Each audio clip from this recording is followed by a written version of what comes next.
Everyone thought Harlan Walsh settled for the most pathetic Omega in the city when he slit that platinum band on my finger. They whispered about my scars and my thrift store suits. What they didn't know was our marriage was a $2 million contract, and my ugliness was my absolute biggest asset. Poverty has a highly specific scent, one that no amount of cheap drugstore body spray can ever truly mask. It smells like stale fryer grease, exhaust fumes, and the desperate cold sweat of a double shift. That was my signature scent when Harlan Walsh walked into the 24-hour diner where I scrubbed linoleum tables for minimum wage. At 23, I was considered a lost cause in Omega society. Our world prized Omegas who were delicate, flawless, and submissive creatures meant to be coddled in luxurious nests and shown off at galas. I was none of those things. A devastating kitchen fire when I was a teenager had left a jagged, pale burn scar stretching from my left jawline down to my collarbone. Add to that my oversized frayed clothing meant to hide my malnourished frame, thick prescription glasses, and the harsh, cheap suppressants I took that completely ruined my natural scent. Leo me smelling like bitter chalk. I was practically invisible to alphas. Or worse, a source of disgust, which is exactly why Harlan sought me out. I remember the bell above the diner door chiming at 2 a.m. The air in the room instantly grew heavy, thick, with the sharp, overwhelming pheromones of a dominant alpha. It was a scent like crushed pine needles and cold winter air. Harlan Walsh, CEO of Walsh Global, stepped into the fluorescent lighting in a bespoke charcoal suit, looking entirely out of place among the truckers and insomniacs. He didn't order coffee. He walked straight to my station, slid a heavy, embossed business card across the sticky formica table, and looked at me with eyes the color of slate. "Theo Carmichael," he said, his voice a low rumble that made my Omega instincts twitch defensively. "My lawyer, Arthur Pendleton, has been watching you for 3 weeks. You owe $400,000 in medical debt for your younger brother's heart surgery. You work 3 jobs, you sleep 4 hours a night." I gripped my damp rag, narrowing my eyes behind my smudged lenses. "If you're here to collect for the hospital, you're out of luck. I gave them my whole paycheck on Friday." "I am not a debt collector," Harlan replied, his expression completely blank, devoid of any warmth or pity. "I'm a businessman with a problem. My board of directors refuses to officially name me chairman until I am settled, mated, and married. They believe an unmarried, unbonded dominant alpha is too volatile to trust with a $50 billion empire. I need a husband, immediately. But I refuse to marry a socialite who will meddle in my affairs, demand my affection, or create a media circus expecting a fairy tale romance." He leaned in slightly, and the scent of pine grew sharper. "I want an Omega who understands the value of a transaction. I want someone who will stay out of my way, live quietly in my home, and act the part of a dutiful spouse in public. In exchange, I will clear your brother's medical debt tomorrow morning, and at the end of our 2-year contract, I will transfer $2 million into a private offshore account in your name." I stared at him, the rag slipping from my fingers. "Why me?" I asked, my voice cracking. "Look at me. Alphas cross the street to avoid catching my scent. I'm practically defective." "Exactly," Harlan said smoothly, standing up and buttoning his jacket. "You are not a distraction. You are pragmatic. You know what it means to survive. I don't want a beautiful distraction, Theo. I want a ghost. Be in my lawyer's office at 9 a.m. if you want your brother to live." The next few weeks were a blur of sterile legalities. In Arthur Pendleton's mahogany-paneled office, I signed away my life. The contract was brutal in its clarity. Clause 4 dictated we would maintain separate wings of the Walsh estate. Clause 7 explicitly forbade any scent matching or artificial bonding. Clause 12 stated that any public affection was strictly performative and not an invitation for private intimacy. Our wedding was a bleak affair at the city courthouse. I wore a rented suit that didn't quite fit my shoulders. Harlan wore a terrifyingly sharp tuxedo. When the officiant told him he could kiss the Omega, Harlan merely brushed his lips against my unscarred cheek. His touch was freezing. I felt absolutely nothing but the crushing weight of the platinum ring on my finger. The media, however, had a field day. When the paparazzi finally caught a photo of us leaving the courthouse, the tabloids exploded. "The Beast and the Beast?" Basark read one cruel headline. High society blogs mocked my posture, my glasses, and most viciously, my scar. They speculated that Harlan had lost his mind, or that he was doing it as some twisted charity stunt. I didn't care. The hospital had called that morning. My brother's debt was zeroed out. I was a millionaire in waiting. I thought I had won the lottery. I thought 2 years of being a ghost in a mansion would be the easiest job I'd ever worked. I was entirely wrong. Living at the Walsh estate was like living in a museum after hours. The house in the prestigious hills was a sprawling modern fortress of glass, steel, and imported marble. For the first 3 months, I adhered strictly to the contract. I was a phantom. I woke up at dawn long before Harlan to wander the massive, neglected greenhouse in the back gardens. By the time he was awake, drinking his black coffee in the dining room, I was locked away in the East Wing library.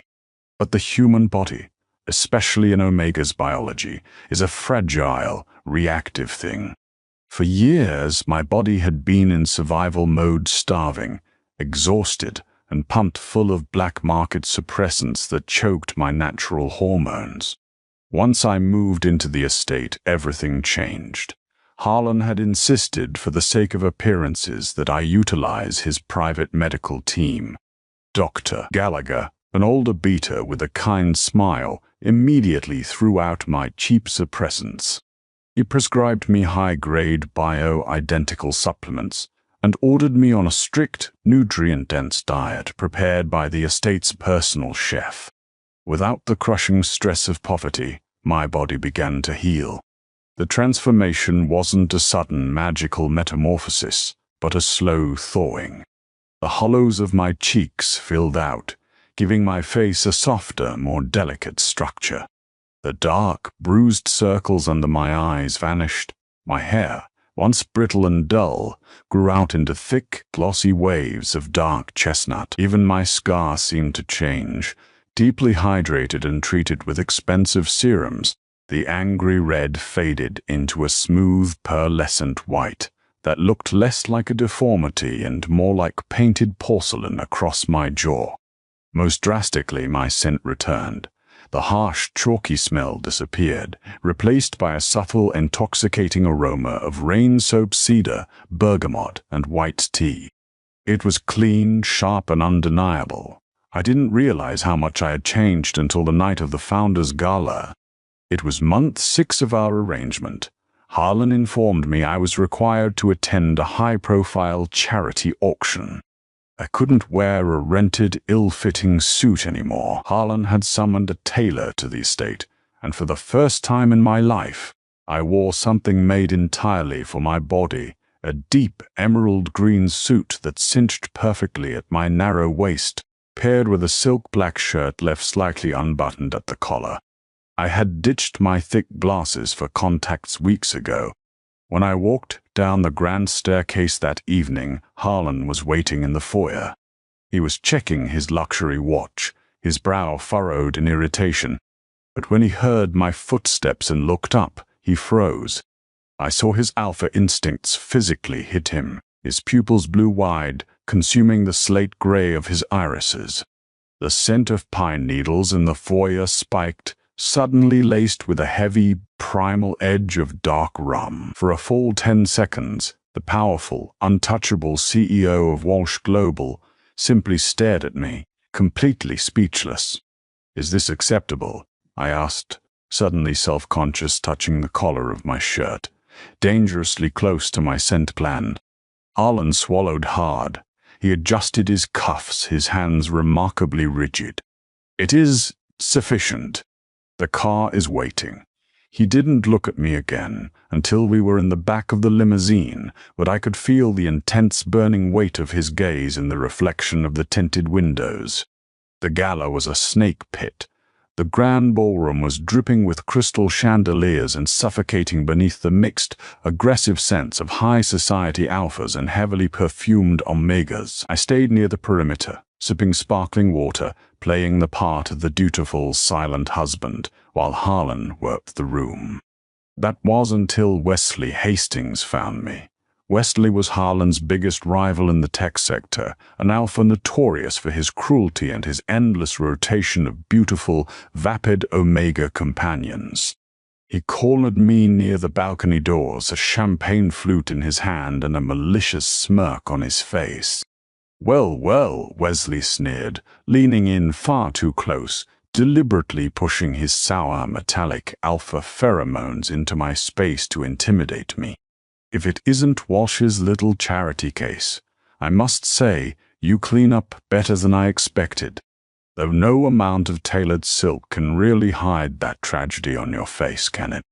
He gestured vaguely toward my scar. Before my transformation, I would have cowered. I would have looked at the floor and apologized for simply existing. But I wasn't the starving boy in the diner anymore. I'd spent 6 months reading in a private library, healing my body and realizing my own worth. I took a slow sip of my water, met his gaze dead on, and didn't step back. "It's a shame your tailor couldn't do anything to mask your profound lack of manners, Mr. Hastings," I replied, my voice smooth and loud enough for the surrounding guests to hear. "Or your scent, for that matter. You smell like desperation and cheap cologne." It's making my eyes water. A few nearby socialites gasped. Wesley's face flushed a violent, ugly red. An angry, guttural snarl ripped from his throat, and he instinctively stepped forward, raising a hand as if to grab my arm, a massive taboo in our society, an alpha lunging at a bonded Omega. Before his fingers could even brush my sleeve, a terrifying, bone-chilling roar silenced the entire corner of the ballroom. Harlan materialized out of the crowd like a phantom. The sheer force of his furious alpha pheromones hit the room like a physical shockwave, forcing 2 younger betas nearby to their knees. Harlan stepped directly in front of me, shielding my body completely with his own. He grabbed Wesley by the throat of his tuxedo, practically lifting the rival alpha off his expensive leather shoes. "If you ever speak to my husband again," Harlan snarled, his voice a demonic, vibrating baritone that sent a terrifying thrill straight to my Omega core. "If you even look at him, I will dismantle your company, and then I will dismantle you. Do you understand me?" Wesley choked out a pathetic, terrified agreement. Harlan dropped him in disgust. The ride back to the estate was suffocatingly quiet. My heart was pounding frantically against my ribs. The confrontation, combined with the overwhelming blast of Harlan's protective pheromones, had triggered a violent biological reaction inside me. My skin was burning. My breathing was shallow. I was experiencing an acute preheat spike, a phenomenon I hadn't felt since I was a teenager before the suppressants ruined my system. The scent of rain and sweet cedar was flooding the enclosed space of the limousine. I curled into the far corner of the leather seat, panting quietly, trying to suppress it. Harlan was staring at me. The cold, calculating businessman was completely gone. In his place was an alpha pushed to the absolute edge of his instincts. He unbuttoned his collar, his chest heaving, his dark eyes locked onto my flushed face and the pulse jumping frantically at my neck. "Theo," he breathed, the sound entirely wrecked. He didn't move toward me, honoring the ironclad boundary of our contract, but the desperate, starving way he looked at me changed everything. I wasn't an ugly necessity to him anymore, and he was no longer just my employer. The $2 million contract sitting in Arthur Pendleton's vault was about to be burned to ashes.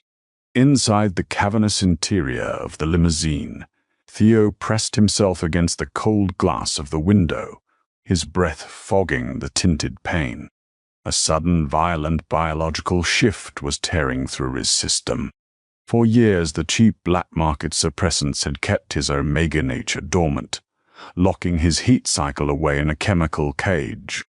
Now unburdened by poverty and healed by premium medical care, his biology was violently asserting itself. The trigger had been the overwhelming, protective surge of Harlan's alpha pheromones back at the gala. Theo trembled uncontrollably, his skin radiating a feverish warmth that soaked his tailored emerald suit in a fine sheen of sweat. The scent of rain-soaked cedar and bergamot flooded the confined space of the vehicle, growing sweeter, heavier, and undeniably desperate. Harlan sat frozen on the opposite side of the leather seating, but his rigid posture betrayed the immense war raging within him. The slate grey of his eyes had vanished completely, consumed by the dilated black pupils of a dominant alpha reacting to an unbonded omega in acute distress. The scent of cold winter air and pine needles spiked, rolling over Theo in thick, possessive waves. "Driver," Harlan commanded, his voice a ragged, guttural rasp that sounded entirely foreign. "Cut through Manhattan. Take the private service roads. Get us to the estate in 10 minutes, or you are fired." "Yes, Mr. Walsh," the driver stammered, the heavy luxury vehicle immediately accelerating, throwing Theo slightly off balance. Theo let out a soft, humiliating whimper as his knee hit the floorboard. He curled in on himself, clutching his abdomen as a sharp cramp radiated through his lower spine. It was the biological demand for an alpha, a deeply ingrained instinct he had never actually experienced.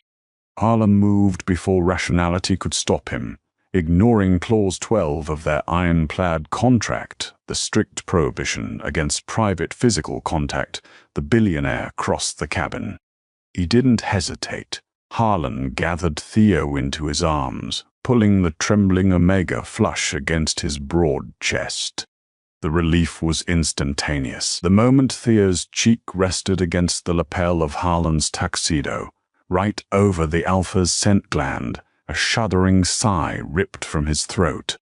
"I'm sorry," Theo choked out, tears of purely physical frustration leaking from his eyes, dampening Harlan's expensive silk tie. I don't know what's happening." "The contract, forget the contract," Harlan growled softly, resting his chin on the crown of Theo's head. His large, warm hand rubbed soothing circles into the rigid muscles of Theo's back. "Your suppressants masked the damage. Your body is overcompensating. You're going into a preheat, Theo. You are safe. I will not let anything touch you." When they arrived at the sprawling, fortified estate, Harlan refused to call for the staff. He carried Theo past the grand foyer and directly up the curved marble staircase, completely bypassing the east wing where Theo had lived like a ghost for 6 months.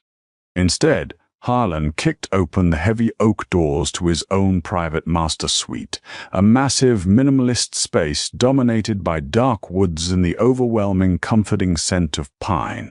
He laid Theo gently onto the center of the king-sized bed.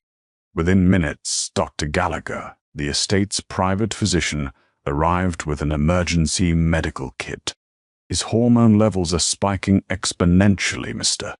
Walsh," Dr. Gallagher explained quietly, injecting a cool, specialized neutralizer into Theo's forearm. "His body is finally healthy enough to sustain a natural heat, but the psychological trigger tonight pushed it into overdrive. He needs rest, hydration, and absolute security. Given his history of trauma and malnutrition, isolating him right now would be disastrous to his nervous system." "He stays here," Harlan stated with absolute finality, not taking his eyes off Theo's flushed face. For the next 3 days, the billionaire CEO of Walsh Global did not step foot inside a boardroom. He cancelled calls with Wall Street analysts. He ignored frantic emails from his chief operating officer. Harlan stayed by the bed, offering cool glasses of water, feeding Theo light broths, and allowing the Omega to submerge himself completely in the Alpha's scent-heavy blankets. The transaction that had bound them together was dissolving by the hour, replaced by a profound, terrifyingly real emotional tether. Theo wasn't just surviving anymore. Under Harlan's careful, devoted gaze, he was blooming. But reality, especially in the ruthless echelon of global finance, never stays at bay for long. On the morning of the fourth day, the fever finally broke. Theo woke up feeling weak but incredibly clear-headed. The agonizing cramps were gone, replaced by a deep, lingering sense of peace. He wore one of Harlan's oversized cashmere sweaters, sitting by the suite's massive bay window overlooking the gardens. The peace was shattered when the heavy oak doors flew open. Arthur Pendleton, Harlan's fiercely loyal corporate attorney, stood in the doorway, his normally immaculate suit rumpled, his face pale. "We have a catastrophic breach, Harlan," Arthur said, not even pausing to apologize for the intrusion. He threw a thick leather portfolio onto the glass coffee table. Wesley Hastings didn't just walk away from the gala. He hired a team from Kroll Investigations. They bypassed my firm's cybersecurity using a zero-day exploit and accessed the encrypted server where I keep the private client vaults. Harlan, who had been pouring a cup of tea for Theo, froze. The ceramic cup rattled slightly against the saucer. "What exactly did they take, Arthur?" "The marriage contract," the lawyer replied grimly. "All of it, the $2 million payout clause, the separate living arrangements, the stipulations regarding the board of directors. Everything. Hastings has already forwarded the documents to a contact at the Financial Times. They are running the exclusive online in exactly 2 hours. Hastings is organizing an emergency proxy vote with the Vanguard and BlackRock shareholders.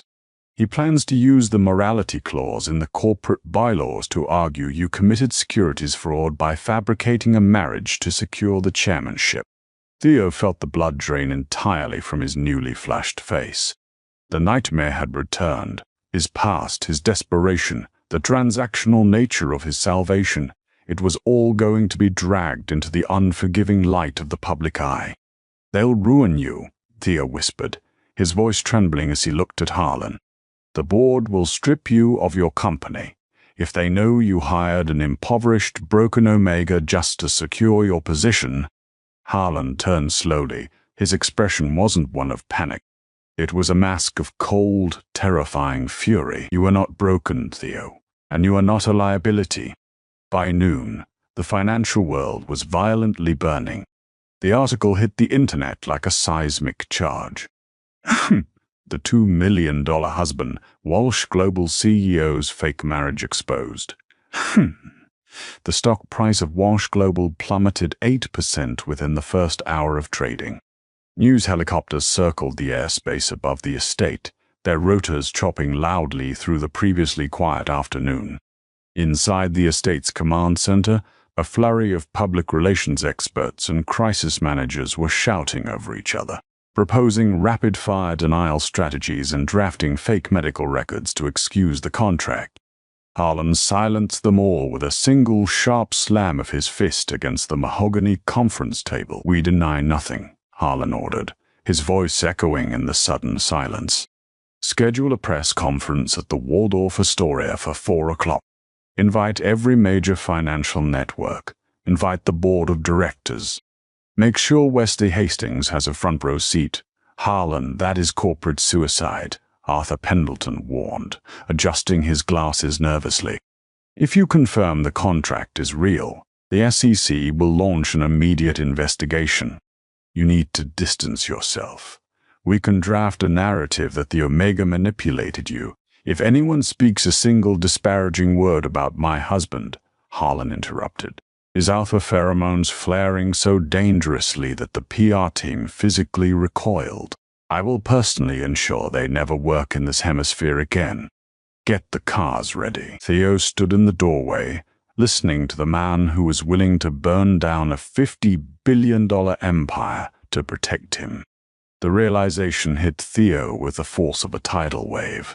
He was no longer the frightened, scarred boy scrubbing diner floors. He was Theo Walsh. He had survived the flames once. He would not let them consume the man who had pulled him from the ashes. 2 hours later, the grand ballroom of the Waldorf Astoria was a chaotic sea of flashing cameras, shouting reporters, and grim-faced corporate board members. Wesley Hastings sat in the front row, a triumphant, venomous smirk plastered across his face.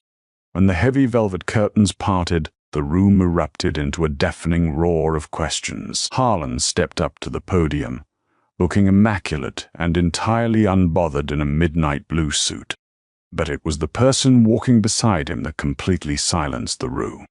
Theo stepped into the blinding glare of the camera flashes, and a collective gasp rippled through the press corps. The tabloids had spent 6 months mocking his oversized thrift store clothes and the angry red burn scar on his face. The person standing before them now was entirely unrecognizable. Theo wore a tailored, stark white silk suit that draped perfectly over his restored, elegant frame. His dark chestnut hair was styled away from his face, highlighting striking cheekbones and eyes that burned with a fierce, unwavering confidence. The scar on his jaw was no longer a deformity. Faded to a smooth, pearlescent white, it looked like a beautiful, defiant mark of survival. The heavy, intoxicating scent of rain-soaked cedar and white tea rolled off him, a testament to a healthy, powerful Omega completely secure in his standing. He didn't walk behind Harlan. He walked right beside him, his chin held high. Harlan adjusted the microphone. He reached into his inner breast pocket and pulled out a thick stack of stapled papers. It was the original contract. 6 months ago, I engaged in a deeply cynical transaction. Harlan's voice boomed over the speakers, steady and unflinching. I sought out someone I believed would be invisible, someone the world had cruelly discarded, simply to satisfy an archaic board requirement. I drafted a contract to keep him at a distance. It was the most profound miscalculation of my entire life. Wesley Hastings jumped out of his chair. He admits it. This is fraud. The marriage is a sham to deceive the shareholders. Harlan didn't even look at his rival. He held up the contract. The marriage began as a legal fiction, Harlan continued, his voice dropping an octave, carrying a raw, possessive sincerity that made the cameras click frantically. But the Omega standing next to me transformed my entire existence. Theo Carmichael came into my life possessing nothing but staggering resilience and a grace I frankly do not deserve. He survived a world that tried to crush him, and in doing so, he taught me how hollow my own world had become. But with deliberate, forceful movements, Harlan gripped the thick stack of papers and ripped the contract perfectly in half. The sound of tearing paper echoed through the silent ballroom. He ripped it again, letting the shredded pieces fall like snow to the polished floor. There is no contract, Harlan declared. There is no separate living arrangement. There is no $2 million payout, because everything I own, including Walsh Global, belongs equally to my husband. Harlan turned to Theo, completely ignoring the thousands of people watching them. The slate-gray eyes were soft, filled with an overwhelming, unconditional devotion. He reached out, gently tracing the smooth white scar on Theo's jawline with his thumb. I am officially voiding the terms of our arrangement, Harlan murmured softly, though the microphones picked up every word. I am asking you, Theo, not as a business partner, and not as an employer. I am asking you as an alpha who is completely and irrevocably in love with you. Will you let me claim you? Will you be my actual husband? Tears pricked the corners of Theo's eyes, not from fear, but from an overwhelming, incandescent joy. He didn't just nod. He stepped fully into Harlan's space, reaching up to wrap his arms around the broad shoulders of the CEO. "Yes," Theo whispered fiercely. Right there, under the blazing lights of the international press, Harlan leaned down. He bypassed the cameras, bypassed the furious board members, and pressed his lips firmly against the scent gland on the side of Theo's neck. It wasn't a bite, not yet, but it was a deep, public claiming mark. The overwhelming mixture of pine needles and sweet cedar exploded in the room, a perfect, harmonious biological match that no one could ever deny or fabricate. Wesley Hastings sank back into his chair, his face pale, realizing he had just handed his rival the greatest public relations victory in modern corporate history. The next morning, Walsh Global stocks surged to an all-time high.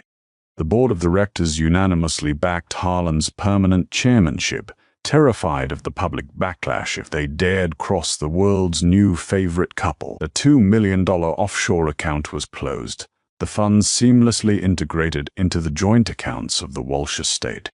Theo never scrubbed another floor. He took over the philanthropic arm of Walsh Global, launching a $1 billion initiative to fund life-saving medical procedures for impoverished families, starting with the very hospital that had saved his brother. He was no longer the ugly, discarded Omega hiding in the shadows. He was the reigning heart of an empire, permanently bonded to the Alpha who finally saw the beauty in his scars. Did this intense Omegaverse transformation leave you breathless?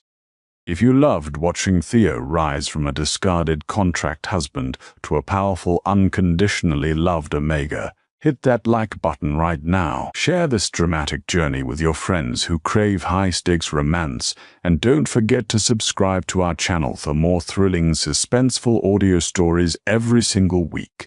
Ring the notification bell so you never miss a daily update.